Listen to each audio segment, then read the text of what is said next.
everyone. So you're here to find out the answer to one of history's biggest debates. Does God exist? Can we prove without a shadow of a doubt the existence of God? Let's find out. Okay, so before we begin, let us start with some definitions and presuppositions in order to better understand the evidences provided. Firstly, I will be discussing the existence of God with the view that the Bible is divinely inspired and without error. The topic of why we believe the Bible is a whole other video for another time. Secondly, definitions. For this video, it is imperative to have a proper definition of God. God is a supreme being that exists outside our physical universe, our concept of time, and our concept of space, while maintaining the ability to affect and control what happens within them. This is definitely an incomplete definition of God, but it is suitable for our purposes today. So let's start with some biblical evidences for the existence of God. Psalms chapter 19 verse 1 says, "The heavens declare the glory of God, and the firmament, or the skies above, show his handiwork."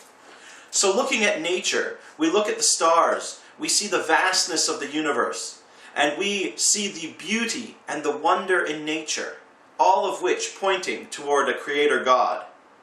Secondly, Ecclesiastes chapter 3 verse 11 says that God has put eternity in their hearts, and inside everyone is a recognition of something beyond this life and someone beyond this world.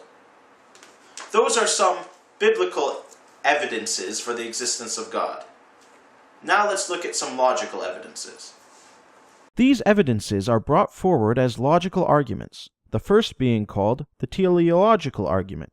Simply this, that any design demands a designer, that the amazing design from the living organisms such as humans, plants, and animals, to the infinite vastness of outer space, from the smallest atom to the largest known planet, take the complexity of a single protein molecule, the odds of all of its components coming together and it forming by chance is 1 in 10 to the power of 243.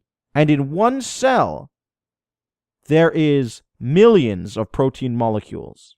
And the human body is comprised up of an average of 3 trillion cells.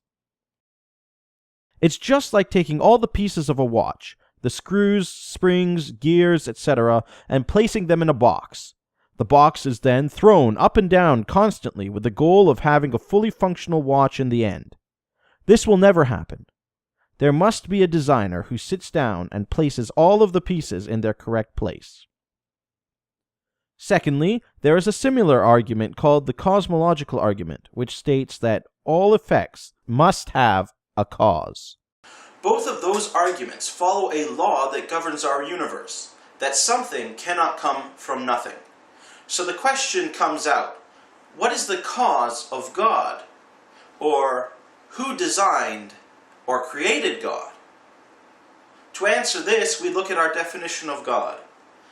We know that God is outside of this universe, so the laws that govern our universe do not apply to him. Therefore, it is safe to say that there was no cause for God, and that he has always been there. Lastly, let us look at one more logical argument for the existence of God, sometimes called the morality argument, which points to humanity throughout the ages, most of which having some sort of governing law, with a general consensus on what is right and wrong.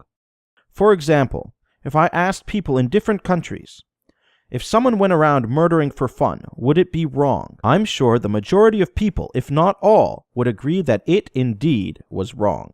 So in turn, this argument then poses the question, where did that knowledge of right and wrong come from, if not from a holy God? Common responses would be from nature, which contradicts nature's morality, for if we look at how the animal kingdom acts, we can find it devoid of the sense of morality, but it has been replaced by a survival of the fittest code that governs their actions. Another response would be the idea of right and wrong came from the community you live in. This also falls short when we see evil dictators who believe that what they are doing is right, condemned by the rest of the world.